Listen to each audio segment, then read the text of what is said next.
There we go. Okay, so we are going to get started because we once again have a really packed schedule for you all. My name is Ana Aranda. I am the Community Outreach Coordinator for the NASA Scope team. And on the line, we have Kay. As you all know, Kay is the organizer for the Solar System Ambassadors. And we have Vincent. And Vincent is actually joining us from Alaska. So he's going to have a lot of fun Aurora science stuff to share with you all. But really quickly, I'm just going to dive into Scope. So we are a NASA Science Activation team. The community that we serve is the other NASA Science Activation teams, subject matter experts such as yourselves, and early career scientists. And the domain in which we do this practice is the Earth and Space Science and Engineering education. And our practice is to create inspiring educational materials and experiences that are effective, true to science, and are inclusive of all audiences. So that kind of ties into our heliophysics workshops that we are bringing you all. And this is the second one in the series. We have 2 more left. So one next week and the week after. So be on the lookout for some more emails that is going to be coming from either Kay or myself about how to register. So now I'm going to introduce our guest speaker, Vincent. So Vincent is a professional aurora chaser and photographer living in Fairbanks, Alaska. He is a PhD student at the University of Alaska Fairbanks studying space physics. His goal as a photographer, scientist, and altruist is to inspire others through photography to help educate people on the science of auroras and broader concepts of space weather. So I am going to stop sharing, and Vincent, you can take over. Awesome. Thanks for that introduction. Let's get started. All right, everyone. I'm happy to be here. My name is Vincent Ledvina, and I will be covering to the best of my ability the science of the aurora and also hopefully inspiring you with some cool citizen science initiatives that will teach you how you can help advance our field forward. So really quickly before I get started, just want to thank NASA Scope and also the Solar System Ambassadors for giving me this opportunity. So the bottom line up front, and this is something that we're doing at Aerospace. So I'm an intern at the Aerospace Corporation, and something that people are pushing is sort of the very beginning of the talk, sort of tell people what your goal is. So what is my purpose here? Well, my purpose is to teach you about aurora science and why it's relevant right now. And I'll be getting into what's going on with the sun. And then I also want to invite you to become citizen scientists, and I'll explain what that means towards the end of this talk. And finally, I really want to inspire you to be a space weather ambassador in your community. So, the sun is really active right now. We've been having a lot of auroras, and this means that we need people who know what the science is and sort of how to translate all of this information down to a sort of general public level. There's a lot of misinformation out there as well, and it's important that people are not fed this misinformation and given false hope, let's say, if there's a big solar storm coming. So that's really my goal by the end of this, is that you're confident enough to go out into your communities and sort of proselytize the science of space weather and how people can contribute as well. So here's just a little outline. I'll first introduce myself and what the aurora is and sort of why this matters. And then I'll get into the actual science and the meat of the presentation, which is all about what is the aurora, what is actually happening on a scientific level. And then I'll sort of dive into space weather and also the different space weather phenomena and which ones are responsible for creating auroras here on Earth. And then, of course, I'm an aurora chaser. This is what I do in my free time. I don't really sleep that much. So I'll tell you how to see the aurora and give you some really practical tips for that. And then finally, I will talk to you all about citizen science because I'm really passionate about getting aurora chasers involved in doing real research with scientists. So a little bit about me. You already heard a bit of this, but people like to call me the Aurora Guy. I was kind of given this name in North Dakota when I was doing my undergrad studies there. So I would take pictures all the time. And actually, one of them got shared by the University of North Dakota, and it got a bunch of likes. This was sort of before I was on social media and really doing this professionally. I was sort of just, as a hobby, going out and taking photos of the aurora when I could.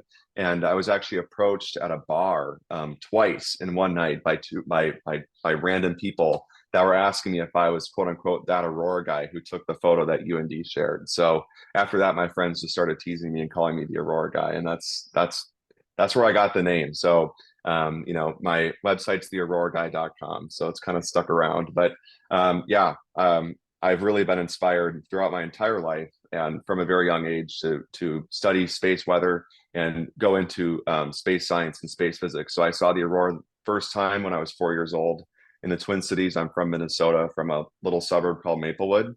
And I think it was Halloween, so October 31st, 2003, I was trick or treating, and on my way home, I saw the aurora when I looked up in the sky, and I was just watching the lights dance right around my house in the middle of the city. So it was a really fantastic experience. And, obviously, I didn't pick up a physics textbook the next day. I didn't start grad school when I was 4 years old, but I think that experience of just, connecting with the sky and sort of this, like, I guess at the time, this sort of mysterious and very otherworldly, very unusual phenomenon. I think that embedded this passion for the night sky and learning more about the cosmos in me, which made me pursue space physics when I eventually went to college at UND. So now I'm up in Fairbanks, Alaska. I graduated with my bachelor's in physics in 2022. And while I was at UND, I did a lot of aurora chasing. I became active on social media and started teaching people sort of on my own at my campus and in my astronomy club about space weather. And, over time was just learning more and more about this stuff, and realized how much of an impact it could make on people and their, everyday lives. So moved up to Alaska after taking a gap year. I did a bunch of aurora chasing all over North America. I went to Churchill, went to the Yukon, um, went to Iceland as well, and of course Fairbanks. So I've seen the aurora hundreds of times. Right now, I'm an intern at the Aerospace Corporation. So I just got back from Los Angeles a couple of days ago. And there I'm doing research for my thesis, which is on auroral beads, and also looking at the ways that spacecraft are affected by the aurora. So in fact, when spacecraft, especially those that are low flying, pass through auroral arcs and also really high energy precipitation from aurora, they can be affected, and they can be negatively affected through like spacecraft charging and also single event upset. So trying to look at better ways to model where these auroras occur, and then also better understanding the impacts on satellites. It's sort of what I'm doing down there. And of course, I'm passionate about citizen science and science communication. The aurora is I think one of the only phenomena in astrophysics, sort of in physics, where you can actually go up and see it with your own eyes and kind of experience the science. I always say the equations are written in the sky, and it's true. I mean, you can see these auroral arcs and these curtains, these shapes in the aurora, and tie that directly back to certain processes, plasma processes going on in outer space. I just think that's really cool. So I'm going to delve right in. So what's going on with the sun? I'm sure all of you are here because auroras have been at the news a lot, right? We're seeing auroras now. It seems like every single week, every other week, in like Michigan or Minnesota, or even further south in the northern hemisphere in like Mexico or southern Arizona, Texas. And really, that's all a function of the solar cycle. So, and I'll touch on this again in this presentation, but the solar cycle is this 11-year activity cycle on the sun where we have like a low season and a high season. So it's not a single point solar maximum or minimum. It's sort of this gradual ramp up and ramp down. And right now we're in the solar maximum phase. And I should have updated this plot because we just in September received the monthly sunspot average for August, which was the highest it has been since 2001. So the sun is the most active it has been in over 20 years. And as a result, we're seeing more space weather, and more space weather causing more auroras. And I'm sure a lot of you saw the aurora in May. It was one of the biggest events that we've seen in the modern era.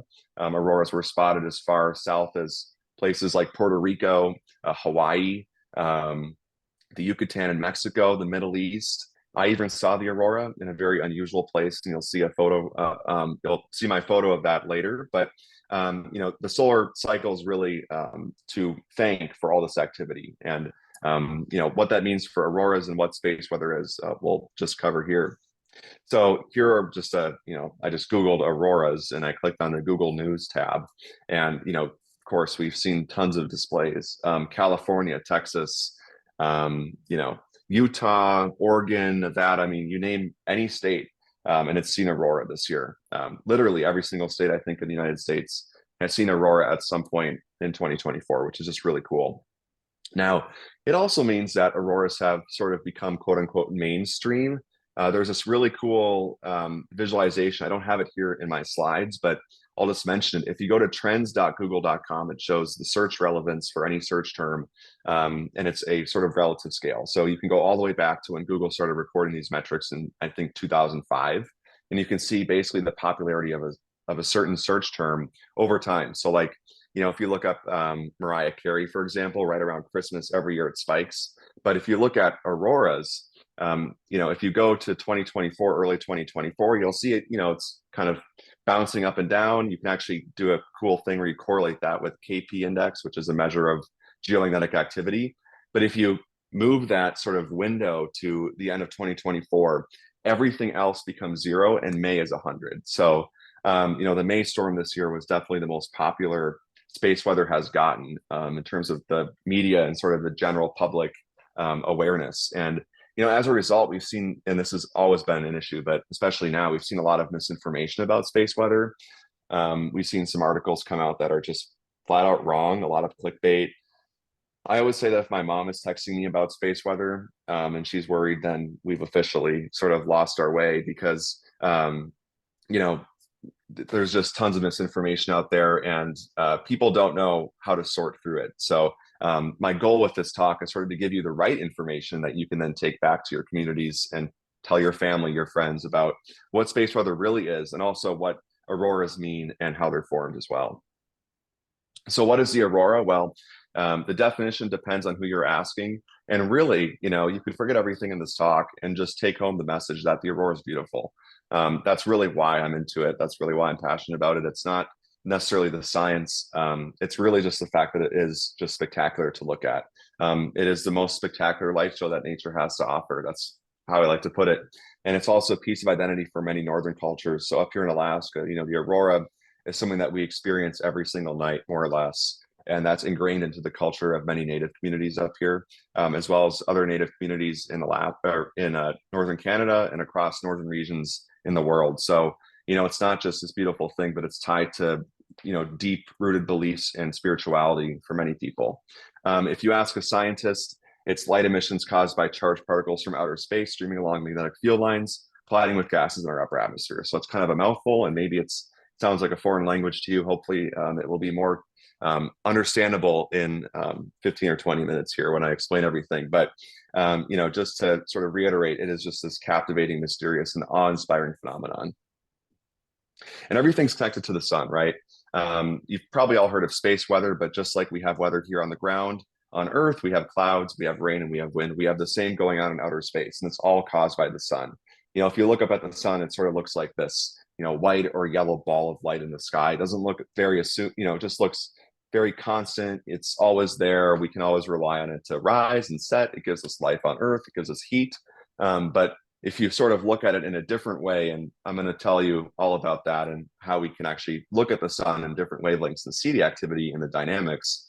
And if we do that, you know, we can see the sun is a lot more than just this white fuzzy ball in the sky. It's really full of activity, and it's creating these dynamic bursts of energy. There's a solar wind that's flowing out from the sun, which is streaming past all the planets and other things in the solar system and creating weather.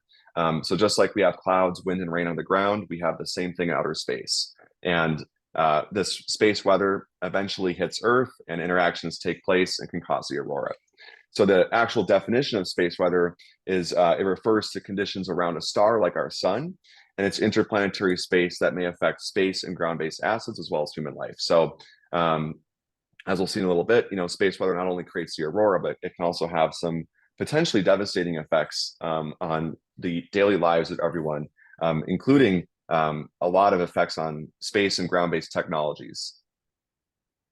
So when somebody asks me what space weather is, you know, it's really kind of hard to give them that mouthful, right? You know, conditions around a star like our sun, and blah, blah, blah. But what I do is I just show them the aurora. The auroras are really great. It's just amazing for science because It's the way that we can really relate space weather down to somebody who doesn't know anything about it. I show somebody a picture of this aurora and I say, this is space weather. And they're like, oh, really? I thought it was just, lights reflecting off ice or something. But no, the aurora is a direct product of space weather. It's a direct product of something that starts on the sun and follows the sun-earth line from sun to mud.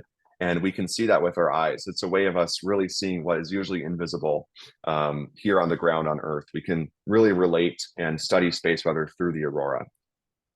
So it all starts with the sun. I just said some of this, but the sun is made of gas and plasma. I think it's a G2 type star, so it's fairly ordinary in terms of the gamut of stars you'll find in space in our galaxy. It's composed of layers. So starting from the core, where there's basically a constant thermonuclear bomb going off and nuclear fusion taking place. All that energy then radiates out through the sun. There's convection that creates a solar dynamo, gives the sun an intrinsic magnetic field. And then the layer that we see, the actual sort of surface of the sun, is called the photosphere. And that's that image on the right there. And you can see these little black pock marks. That's not dust on your monitor. Those are sunspots. It's kind of like the sun has acne. So those are sort of bundles of magnetic fields that have bubbled up like submarines breaching the surface of water that we then can see with telescopes. And actually, you can actually see these with your own eyes. If you have solar goggles and the sunspots are big enough, you can see sunspots right on the surface of the sun. But the surface of the sun doesn't stop at the photosphere, or rather the atmosphere of the sun, but extends outwards. So we have the corona, which is sort of the outermost layer. Besides that, I think let me make sure I get this right. There's a transition region, and there's also the chromosphere, and then you get the corona. So there's multiple layers as you go higher up, where the sun just gets less and less dense, and that atmosphere sort of fades away. And the corona is what you're seeing here with the total solar eclipse. It's sort of that white bit that streams out from the sun. It's the outermost layer and forms the very beginnings of the solar wind. And the solar wind is sort of like this constant breeze that streams out from the sun. I always, liken it to a cup of coffee and, steam off the top of the cup. The sun is that hot cup of coffee and the steam is a solar wind. And the sun is dynamic. There's events that occur on minutes to hours, timescales, seconds, and there's also the solar cycle, which is every 11 years. So we can see the sun in many different ways. So just want to preface, if you see slides that look like the sun is not what you imagine it, that's just because we're looking at the sun in different wavelengths. So as we go into space, we're able to utilize ultraviolet light, which would usually get absorbed by our atmosphere here on Earth. And we're able to see the sun's magnetic fields and how the plasma interacts there, which can give us insights into solar flare formation, coronal mass ejections, and how they launch off from the sun and things like that. So the sun's energy, goes out through the solar system. The solar wind sort of transports this energy along magnetic field lines that envelop the entire solar system in what's called the interplanetary magnetic field. And these charged particles are streaming along these magnetic field lines out through space. And when these charged particles in the solar wind hit a planet that has a magnetic field and a magnetosphere, interactions can take place where the energy is funneled down over the planet's magnetosphere and also penetrates down into the planet's sort of near space environments, near planetary space environments. And in the case of Earth, we have roughly a dipolar magnetic field like a bar magnet. So these sort of weak points are over Earth's geomagnetic poles. So this protective bubble that is formed around Earth by our own magnetic field is called the magnetosphere. And the aurora is formed by a lot of sort of large scale processes through this energy transformation from the solar wind down into the magnetosphere, but also small scale processes that are more on the scale size of atoms and molecules, and also involve a lot of quantum physics, actually chemistry, things like this. So the aurora and what causes the aurora is fairly complex, but I like to break it down and into these large scale processes and small scale processes. So on the large scales, it's really a function of all this incoming solar wind activity. So this coffee cup steam or of charged particles that's flowing out through outer space eventually hits Earth's magnetosphere.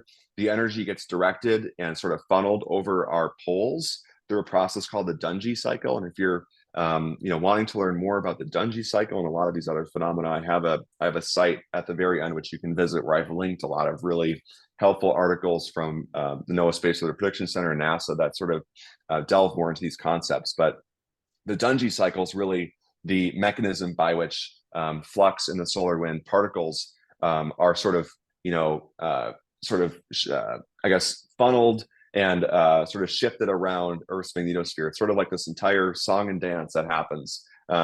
People always say that the sun is like the first chef, throwing, raw eggs at the Earth. Like imagine a chef throwing raw eggs across the room, and then the Earth's magnetosphere takes those eggs and scrambles them up and cooks them, and then we get the aurora as a result. So there's a lot of complex interactions that go on within Earth's magnetosphere. And really the takeaway is that the solar wind, is not directly hitting our atmosphere, but has to be funneled around and sort of processed by Earth's magnetic field. So the energy that's able to penetrate down is what is it, those particles eventually become aurora particles when they're energized by magnetic fields around Earth. So, on a large scale, we get two auroral ovals over the geomagnetic poles. We get the aurora borealis, which is in the northern hemisphere, and the aurora australis, which is in the southern hemisphere. And in these areas, the aurora occurs every day, or rather every night. And so, if you want to plan a trip to see the aurora, which I'll give tips on in a little bit, you want to go underneath those auroral ovals. On the small scales, you have these particles streaming along magnetic field lines over Earth's poles. These charged particles have some sort of energy, so they penetrate down, but eventually they reach a region of the atmosphere that's too thick for them to continue. So depending on the particle's energy, they'll either deposit way up in the atmosphere or lower down.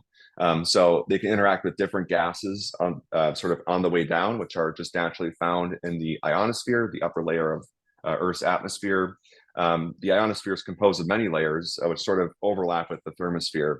But we're talking about altitudes from 100 kilometers to 500 kilometers. So of course, above your normal weather on Earth, and certainly above all clouds. So if you're trying to see the aurora, it needs to be clear out. But the ionosphere is mainly composed of oxygen and nitrogen, but not the stuff that we breathe. We're talking about species that have sort of dissociated as the atmosphere has gotten thinner and less dense. These O2 molecules are able to break up, and different processes that break up these molecules and also recombine them take place and create sort of a charged layer of particles very high up. So collisions occur when these particles from outer space stream down along Earth's magnetic field lines, and these collisions sort of liberate electrons from the outer orbital shells of these ionic species, these oxygen and nitrogen ions. And when these electrons are liberated or bumped up to a sort of higher energy shell, they eventually have to de-excite. And when they de-excite, that energy is then released as a photon in a specific wavelength. So we get green aurora at specifically 557.6 nanometers. We also get red aurora from oxygen at higher altitudes, and we get blues from N2 plus at the same altitude as green. And then below the green, if the particles coming from outer space are very energetic, we can get what's called the nitrogen fringe, which is actually caused by diatomic nitrogen being excited.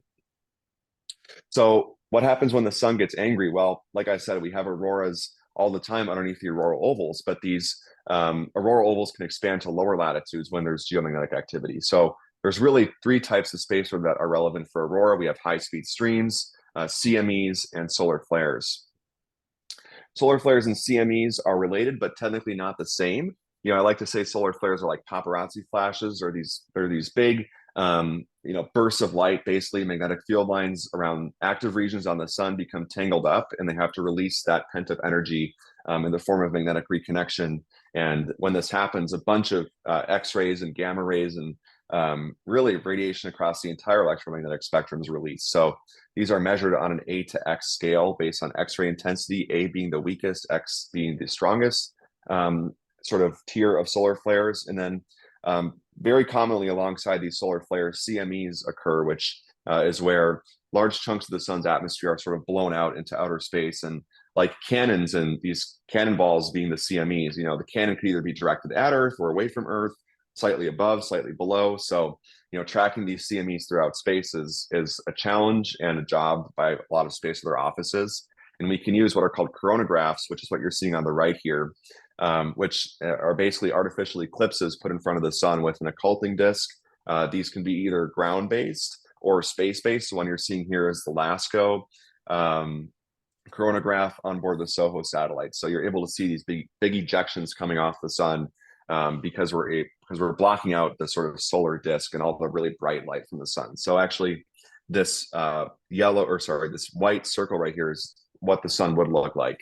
That's about the size of the sun here. So you're seeing these CMEs are huge. I mean, they're, at times multiple solar radii. They're these big clouds, sort of sun sneezes of plasma. So they're made of charged particles. They have their own sort of enclosed magnetic field. And again, they can either be directed or towards or away the Earth or away from the Earth. Solar flares may trigger CMEs, are often related, but CMEs may also just come from filaments. So sort of plasma that's suspended in the sun's atmosphere can become unstable and just lift off spontaneously. And it's important to say that CMEs, not solar flares, cause geomagnetic storms, because a lot of people see a big solar flare and they immediately say, okay, we're going to see aurora, but you might not get a CME with that solar flare. The CME might just have kind of, been fizzled off in a different direction. It might have sort of taken a weird course. It might not even be directed at Earth in that case. So it's really important to drive home the fact that not all flares cause CMEs, and not all CMEs are directed at Earth either. Coronal holes appear as dark patches in extreme ultraviolet light. So again, this is measuring the sun and looking at the sun at a different wavelength that allows us to see the magnetic environment in the sun's atmosphere. So what you're really seeing here is cooler plasma. That's why it's darker, because the magnetic field lines are open.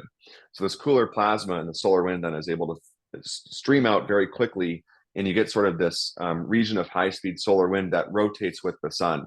So you get this down here in the bottom right, you get this shaded region, which is showing you the fast solar wind. It creates a compression region at the front and a sort of rarefaction region at the back. And you get what's called a co-rotating interaction region in front of the coronal hole. And then the high-speed stream follows. And then you get normal solar wind after. And since these coronal holes are fixed on the sun's surface, as the sun rotates roughly once every 27 days, I always like to say that these coronal holes are like lighthouses, right? It's sort of this beam sweeping out throughout the entire solar system of fast wind. So these usually only cause minor geomagnetic storms, but they're relatively easy to predict because you can see these coronal holes on the sun, as soon as they rotate in, and they can last months in some instances.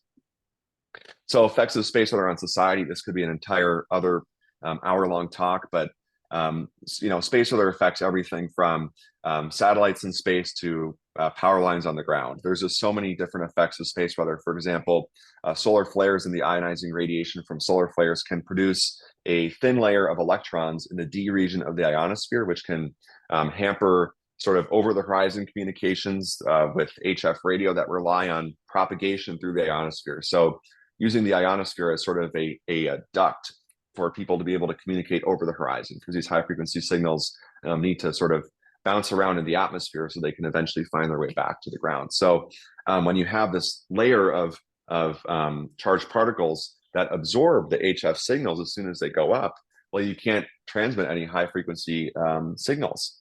So big solar flares and big bursts of radio frequency as well, which can sort of drown out the HF signals as well, can cause a lot of issues for amateur radio operators, but also air traffic control. So there was actually it was a sort of garden variety X flare in December of last year, which almost shut down airspace over the Pacific Northwest because pilots could not communicate with air traffic control for many minutes. So, space weather, just regular space weather during solar maximum, can be very impactful, and especially on power grids as well, when you have very strong currents in Earth's atmosphere, which can happen with the aurora high up in the atmosphere. Due to basic electrodynamics, you can get an induced current in the ground, which can then travel up through power lines, and especially over long runs of power lines, like you might find in rural communities, and over very conductive ground, like for example in northern Minnesota's Iron Range, one of the most susceptible areas in North America to these geomagnetically induced currents. These currents can damage transformers that are sort of end of life or just about to fail. But if you have a lot of old transformers and you have this sudden stress on the power grid, it can cause cascading failures. So we've seen that before with large solar storms in 2003, and then also in the 1980s. And then again, of course, with the Carrington event in 1859, it was really the telegraphs that were sort of messed up. But space weather can have some pretty serious effects, and I've only touched on a few of them here. On the aurora, these geomagnetic storms cause the auroral ovals to expand. So again, geomagnetic storms are caused by coronal mass ejections and coronal holes. They can also just happen randomly too, but really from these, fast streams of solar wind or these gusts of wind, these solar storms from CMEs. And as you can see here, this is sort of the normal auroral oval centered around geomagnetic 68 degrees roughly, geomagnetic north. So we're only looking at the northern hemisphere here. There's, of course, an auroral oval on the southern hemisphere as well. But during a geomagnetic storm, this auroral oval can expand and then auroras can be seen or further towards the equator. So I said that I was going to show you a weird aurora picture while I was on vacation in India in May, and I actually saw the aurora during that huge event. We had a KP9 or extreme solar storm, which basically created a giant auroral oval that expanded all the way down to very, mid latitudes. And the aurora was so strong that if you're looking from the side, right, you can see the whole extent of the aurora.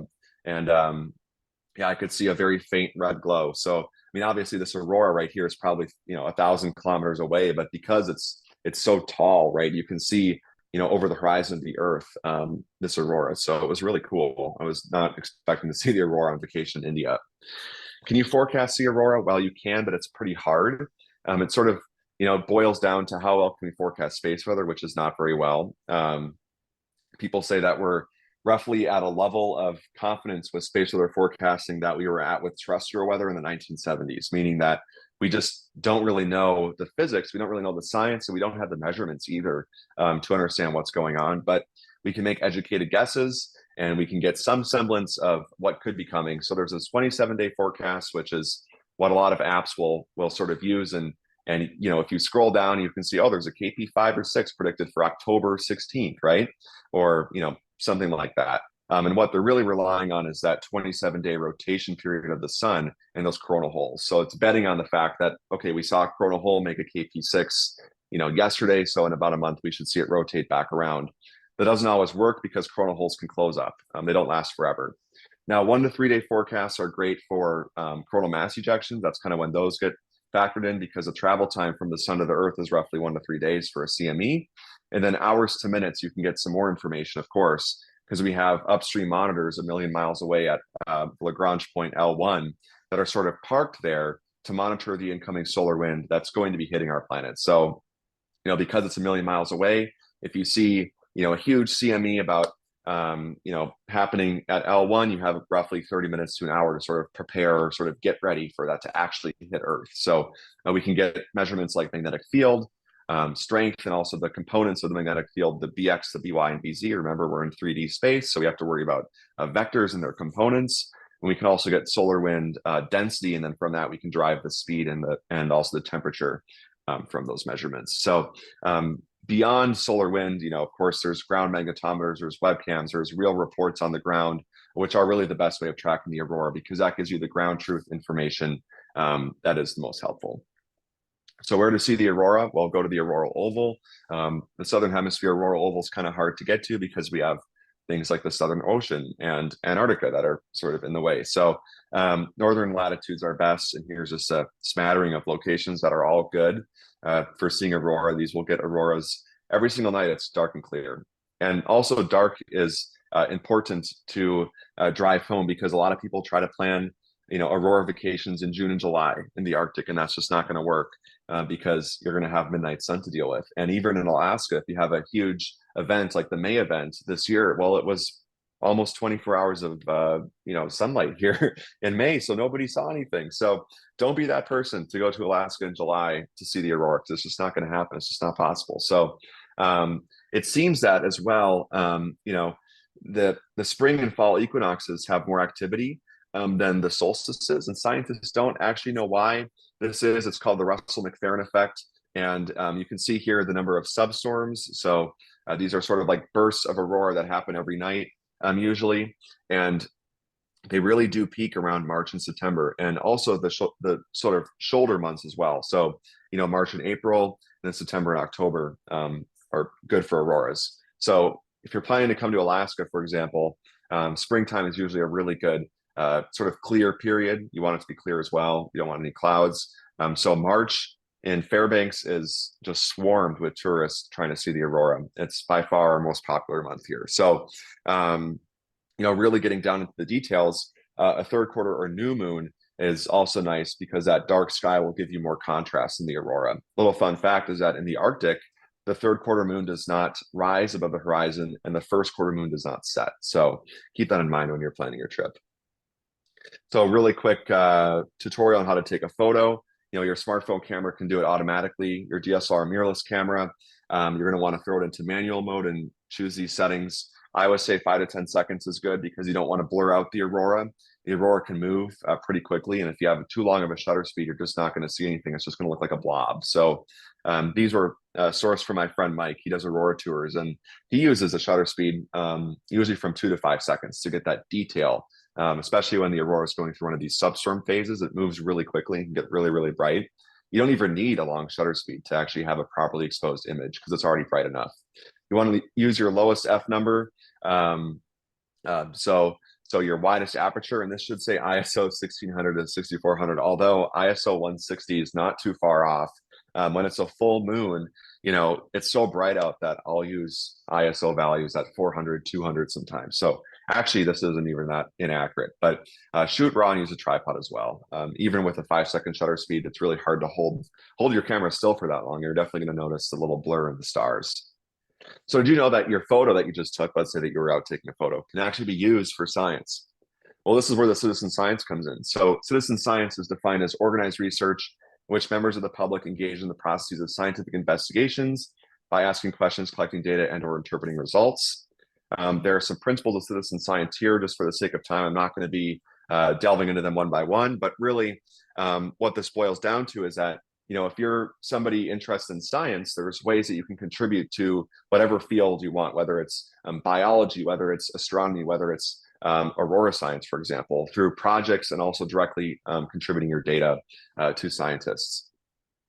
And so citizen science looks like all sorts of different things. You have educators interacting with scientists in classrooms. You have people on their phones in forests taking pictures of plants to log them and compare with what other people are seeing. And of course, you have Aurora. You have Aurora citizen science as well. So in terms of Aurora citizen science, Aurora chasers are really pioneering the field of heliophysics. And these are just some recent discoveries by citizen scientists, these strange aurora-like phenomena in some cases, because, for example, the one on the left here, some of you may know what this is not technically an aurora. And that would be Steve, which is a viral, the most viral citizen science story in heliophysics. So just really quickly, the story goes that you had people taking photos of the aurora. They started noticing this white/mauve arc with this weird green picket fence feature right below it, appearing right after substorms during geomagnetic storms, but at lower latitudes. So we're not talking about the aurora oval. We're talking about places like North Dakota, Alberta, in Canada. So sort of in this subaurora region, and they were calling it a proton arc. And then they went to scientists and said, hey, we're seeing this weird proton arc. Look at what we're seeing. Showed in the back of their cameras, and the scientists said, no, that's not a proton arc because you're not supposed to be able to see a proton arc. This is something completely different. So then the citizen scientists said, well, what are we going to name this thing? The scientists are all scratching their heads. So if you've ever seen the movie Over the Hedge, this is where the name Steve comes from. So somebody at NASA said, well, we have to give this thing some sort of legitimate name. So now they're calling it strong thermal emission velocity enhancement. So what this actually is unlike normal aurora, that's particles precipitating down from outer space, hitting gases in the atmosphere and creating very specific wavelengths of light. Steve is actually a very hot flow of plasma in the upper atmosphere that's so hot it's glowing sort of white hot, right? If you heat up a metal rod, it starts glowing like a red or like a white color. It's basically the same thing. It's called a continuum emission. So there's no specific emission lines in the Steve, but rather it's just the entire spectrum is lifted. So using swarm satellite data, Liz McDonald and colleagues found out this sort of hot flow of gas, and thus the study of Steve was born, and it really just sort of upended our entire idea of what's going on and how the magnetosphere and the ionosphere interact. So this really birthed a sort of modern day of aurora citizen science, and that was just a few years ago. And now we have sort of friends of Steve. Steve's family is growing. I think we have Steve's brother, we have Steve's twin, we have all sorts of relatives, if you will, and we also have friends. So we have Rogda, which is red aurora with green diffuse arc. Scientists aren't necessarily sure what's causing that yet, but it's recently realized by citizen scientists, and photos have been taken, which are being used to study it. We also have the stable auroral red arcs, which may be a precursor to Steve, sort of like Steve's dad, maybe. Not sure how you want to weave that in, but the bottom line is that aurora chasers are really pioneering the study of Steve and his friends, and this would not have been possible without aurora chasers directly collaborating with scientists. We have auroral dunes, which are sort of these striated structures in aurora caused by gravity waves propagating upwards, and then the aurora sort of illuminating these waves. They were discovered by citizen scientists in Finland in 2020. These are my favorite, fragmented aurora-like emissions, or FAEs. Relatively unknown. There's only a handful of observations, and they kind of look like little green tic tacs. They're like little blobs that look very similar to the streaks seen underneath Steve's picket fence. So it's possible that these are created by the same physical processes in the ionosphere. And what's really interesting about the picket fence formations is that they actually might not be auroras either. So, not created by precipitation, but rather localized parallel electric fields energizing these particles and creating periodic emissions. So that's some new work that just came out. If you're interested, Claire Gask, I think it's a 2023 paper, and it's not easy being green, a study of Steve's picket fence and parallel electric fields, something like that. But it's all linked in my site, which you'll see at the end, the URL. So these FAEs are cool. I'm studying them with some scientists. We're part of this sort of international team of researchers really working to advance the field of citizen science, Aurora citizen science forward, and facilitate a lot of these collaborations with really directed efforts. So, and just one example of how people can be contributing is I posted on social media like, hey, we're just looking for more observations of these FAEs. We don't really know much about them. And somebody reached out to me with a time lapse. This person, Tom Warner, is I think an electrical engineer by trade, but was just, I think, on some holiday on an expedition on a boat. I'm not sure the context, but he was in very northern areas of Canada, like up near Baffin Island level of latitude, and he just so happened to have a perfectly calibrated aurora time lapse with really accurate GPS and time data.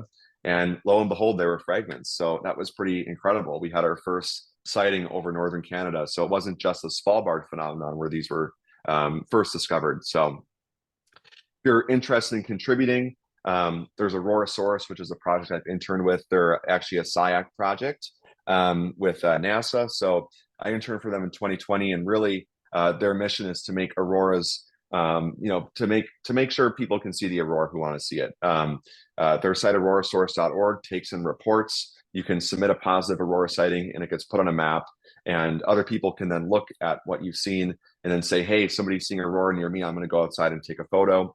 And also submitting your photos, like time lapses or just images of weird things in the sky. Those photos are then made open source and made available for scientists to use. You can also become an ambassador, and there's an application on their website if you want to promote Aurora citizen science and Aurorasaurus in your community. So from the May storm, they had over 5,000 reports, and it's a huge data set that will be very, very valuable to science, because the aurora was so far towards the equator, it was actually outside the field of view of many scientific grade imagers. So in order to study what's going on with the aurora, it really helps to have pictures of it. But if it's outside the field of view of these traditional instruments, well, what are you going to use? You're going to go to the aurora chasers and figure out what they were seeing. So really excited to see what kind of science is done with that data set. There's more citizen science projects with NASA. Here's just a little snapshot. Here, all the different projects that you could explore. And, a lot of them too are not just aurora projects, but there's, eclipse projects. There's the HAMSci group. There's the Sungrazer project. So looking at comets passing through, this is that Soho LASCO image, so that coronagraph. You can help figure out what's causing weird waves in the magnetosphere by listening to sonified data. That's the HARP project. There's some really cool stuff. You can also directly collaborate with scientists. So how to make your data more science friendly, recording accurate time and geolocation data with your photos, recording raw files without edits, and submitting your data to online repositories. So I talked about Aurorasaurus. There's also Skywarden, which is sort of the European counterpart, slightly different, but another database which you can submit your photos to, and then scientists can then find those data and then potentially interact with you to get more information, and you could become a co-author on their paper, and lead to other other sort of efforts down the line. I always say if you see something interesting, make a post, right? Don't be quiet about it because it could be the next Steve, right? Maybe it's John or like Billy, right? Who knows? There's all these different names of auroras that are popping up. Seems like every single month or every couple months we're discovering something new, and it's just really cool, right? You have everybody who's now getting into auroras, and even smartphones now can take photos that are almost, everything is science grade, right? Everything is science quality. So yeah, people armed with smartphones now can be making an actual difference, which is just really cool to me. So wrapping it all up, I've talked about a lot here. I've touched on a lot of things, but the bottom line is that we're in solar maximum, and the auroras are just going to keep coming. We're kind of nearing that sort of tipping point where we're going to start declining again. But what's really interesting is that auroral activity peaks slightly after solar maximum. So even though we might be over the hump in terms of solar activity, in terms of sunspot number, for example, we're probably not over the hump in terms of auroral activity. So there's more to come. Excitement for the auroras at an all-time high. It's important to understand the science so that you can weed out the sort of bad apples, all these articles that are clickbaity and confusing people about what the real effects of space weather are. And also now is a great time for people to get involved in citizen science. Every single aurora has a new science opportunity with it, and people taking photos of the aurora, just saying that they've seen it, is valuable for science. So we need more space weather ambassadors, and I hope that all of you are sort of willing to take up the torch and basically tell people about space weather and why it's cool and how the aurora works. We need people who are passionate about the science, educated with the right science, able to bring the science to the general public. I sort of think of groups like the Solar System Ambassadors, or these citizen scientists as like translators between the subject matter experts who really know the complex science and the general public who may be really interested, but they need somebody to break it down to them in a way that they'll understand. So everyone here can be an aurora chaser. Everyone here can be a space weather ambassador. And with that, we have some time for questions, so I'll open it up. But before I do, just want to thank you all for your attention. And if we run out of time, feel free to send me an email. My email's open, and also visit this page on my website for all the links. Thanks. Hey, Vincent, do you want me to ask you questions from the chat, or did you just want to go through the chat questions? Oh, there's a lot of stuff. Why don't you ask me the questions? Yeah, definitely. Okay, so the first one that I see is you mentioned nightly auroras in Alaska. Is that also true during solar minimum? Yeah, great question. So yes, so the auroral oval is where the aurora is seen at all times, regardless of space weather activity. So you can think of the solar wind as sort of this gentle breeze, and when that gentle breeze hits Earth's magnetosphere, some energy still gets pumped in. So we still see auroras within the auroral ovals. So those auroral ovals are centered around Earth's geomagnetic poles, roughly in a sort of 1 degree latitude width, around 68 degrees geomagnetic latitude. So Fairbanks sits kind of right in that range, and you can see auroras every single night. It's dark and clear here in some sort of capacity, regardless of the solar activity or the space weather activity. And second part of that question was, in that case, is it from the solar wind rather than the CME? Yep. So the CME will sort of ride along the solar wind. It's sort of when you actually look at the data, the CME is kind of isolated from the background usually, but the solar wind is always coupling with Earth's magnetic system, Earth's magnetosphere, and some energy is always being directed in. So even when the solar wind's very quiet, even when space weather is very quiet, there's still some aurora there. It never really disappears. Cool. Let me see. This one says, why is aurora viewing better during the solstice season? Yeah, so I think maybe they meant the equinox seasons. There's so slightly higher auroral activity over the equinoxes. There's actually not a good scientific consensus as to why this is. So the specific effects are called the Russell-McFerrin and equinoctial effects. So Russell and McFerrin being the last names of two people who sort of found the trend of the data. But essentially what it boils down to is during the equinoxes, the Earth is neither tilted away nor towards the sun. So if you think about the solar wind hitting Earth's magnetosphere, if you kind of draw a diagram, right, you have a BX, a BY, and a BZ, these three components. And when the Earth is neither tilted, nor away nor towards the sun, you have different coupling between these three different magnetic field components and Earth's own magnetic field based on the geometry at those times. So the actual, physics going on, I'm not a true expert in that right now, but there are papers that you can explore by Russell and McFerrin that sort of go over what they think might be causing it. But it's definitely a geometry effect caused by the equinoxes. Okay, the next question says, have you been involved in any research connected with the 2017 and 2024 eclipses across the US? Good question. I did bring out a magnetometer, one of these easy. So easy IE is, I think I can never forget, or I can never remember what the name of the mission is, but it's a mission that's actually flying, which has a citizen science component with all these ground magnetometers that they're pushing out to whoever wants them, essentially. So I got one of these easy mags, they're called, and it's like a little lunchbox magnetometer. So I actually deployed one during the eclipse, and you can see during an eclipse, because the changes in the ionosphere are so drastic, right? The sun actually creates the ionosphere during the day, and there's layers that are lost at night because there's no photoionization happening. When this eclipse happens, you basically have an area of darkness, right? So these really sharp gradients, which can create magnetic field perturbations in the ground. So I was able to do some cool citizen science with my little Easy Mag lunchbox. It looks like a lunchbox, but there's like a Raspberry Pi and this sort of little low cost magnetometer inside. And I was able to actually deploy that during the eclipse and get some data. So yeah, I did not see the one in 2017, unfortunately, but I did see the one this year, and that was pretty amazing. Awesome. Okay, so the next one says, how do these events affect the ozone hole? Yeah, so I'm not sure about the ozone hole, but there are some types of aurora, specifically pulsating aurora, where the particles are so energetic that they actually penetrate down into a region of the atmosphere called the mesosphere.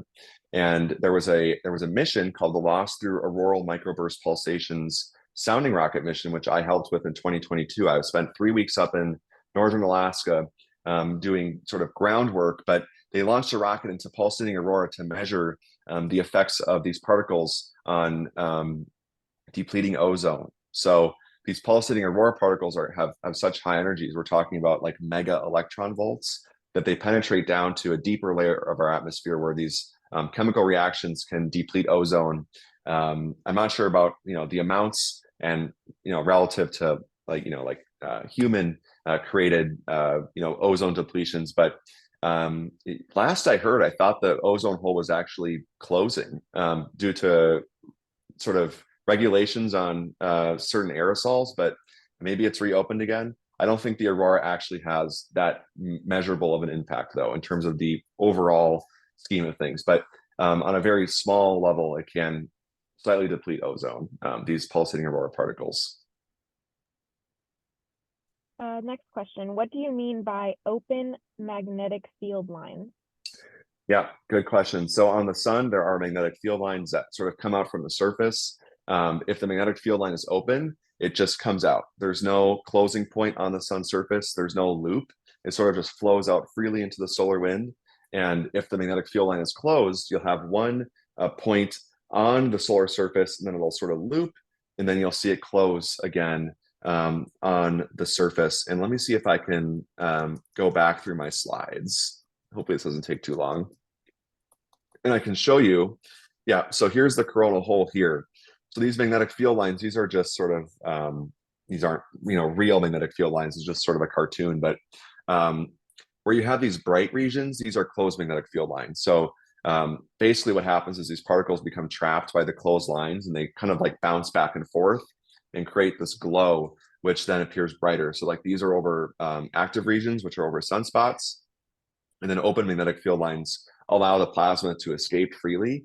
And that means it's cooler. There's not as much of this sort of trapping behavior. So you can see on the right-hand side here on the sun's limb, this sort of loop. This is an example of a closed magnetic field line. So that's kind of what I mean is you have these sort of magnetic field lines that flow out of the sun and then close back down somewhere else on the solar surface. Awesome. Okay, next question. Could space weather have any impact on GPS navigation?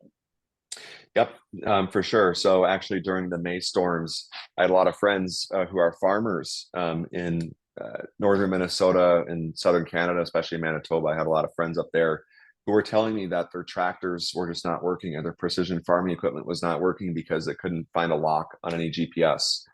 So yeah, global positioning system, really any sort of GPS like network, right? There's GLONASS, there's all these other networks, they can all be affected by space weather. And specifically when there's a lot of particles in the way between the ground and the satellite, it's kind of like, this is a kind of a funny example. I literally just thought of this now. It's like, if you imagine a Connect Four board and like towards the end of the game, you're trying to, have those, sort of pucks fall, they sort of bounce around everywhere, or like those, like at the state fairs, you get those, win an iPad thing and you have to, drop this ball throughout all these little pegs and it sort of does this random walk.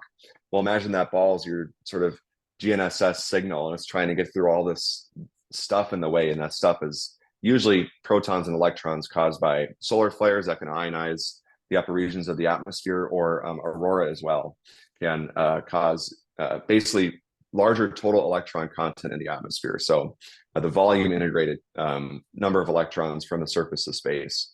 So when you get these higher TEC values, you can get GPS scintillation, and it's been measured before. There's a lot of really good papers. One person to look at, and her papers are great, Jade Morton. She's a professor at the University of Colorado. She has some really good information on how GPS can get affected by space weather. Next question. In places where auroras are visible every night, are they visible all night or just for a limited time? Can you repeat that? Sorry. So in places where auroras are visible every night, are they visible like the entire night or just a certain like portion, like a limited time? Yeah, that's a good question. So yeah, usually auroras really only come out, if it's like a quiet night from 10 p.m. to 4 a.m. And that's just because the auroral oval has to rotate, quote unquote, rotate in. So really it's the Earth rotating underneath the auroral oval. But from the perspective of an observer on the ground, you're seeing the aurora sort of move over your head as the night goes on. So this auroral oval, right? Let's say that you're in Fairbanks, Alaska. This aurora right now, it's sunset is not here yet, quote unquote, here yet. But as you rotate into darkness, that auroral oval is always biased towards midnight. So basically directly sort of on the opposite side of what's called the anti-solar point, where the sun is directly overhead. If you draw a line, let's say this is over here, the aurora is the strongest sort of at midnight. So over the course of the night, the aurora sort of naturally waxes and wanes. You can get little explosions of aurora called substorms. There's a whole substorm cycle. There's the growth, onset, expansion, and recovery phases of substorms, which kind of dictate what patterns in the aurora you see. But yeah, the aurora does not just happen as soon as it's dark. It sort of waxes and grows from around 10 p.m. And this is true with really anywhere in the auroral oval, but specifically does depend on your time zone and also where you are in the world. From 10 p.m. and then you get a substorm usually around 12 to 2 a.m. and then it sort of starts fading away as you get closer to sunrise. So yeah, it's not out all the time in the same way. There's definitely patterns. This one is actually really interesting. What is the correct or preferred plural of aurora? So I did some research because I'm always trying to figure this out too, is people interchange aurora and auroras. There's actually no good like recognized or standard semantics. Aurora is also okay, but yeah, it doesn't need to be capitalized either. But yeah, Aurora Borealis is the north, Aurora Australis is the south, northern and southern lights, of course. Sometimes I just say the lights, polar lights. Yeah. Cool. And I think we have time for just one more question. Sure. Can you please repeat which equinox avoids the moon? Yeah, so that'll depend on the year, right? So the moon, roughly 27 or 28 days in terms of the lunar cycle. So, over the course of years, that'll align or maybe not align on an equinox or a solstice. So you're just going to have to check your moon calendar. I think for September, oh, I don't even know what it is this month when full moon is. You can just check your weather app on your phone and it'll tell you. But um, yeah, it'll really depend on the year. So yeah, just take a look. It should be easily searchable on Google. There are some sites that will give you the moon phases for the next, decades if you really want it. So Awesome. Thank you so much, Vincent. This mhm. was really, really great. Um, and Vincent, if you want to drop your website in the chat Sure. for all of the resources that everyone can look up later, that would be great. And then we have our next workshop next week. Kay or I will be sending more information about that and how to register, but it'll be at the same time next week. So we hope to see everyone there. And yeah, thank you so much, Vincent. Again, this was really, really great. Yeah, thanks for having me. It was fun. Thank you, everyone.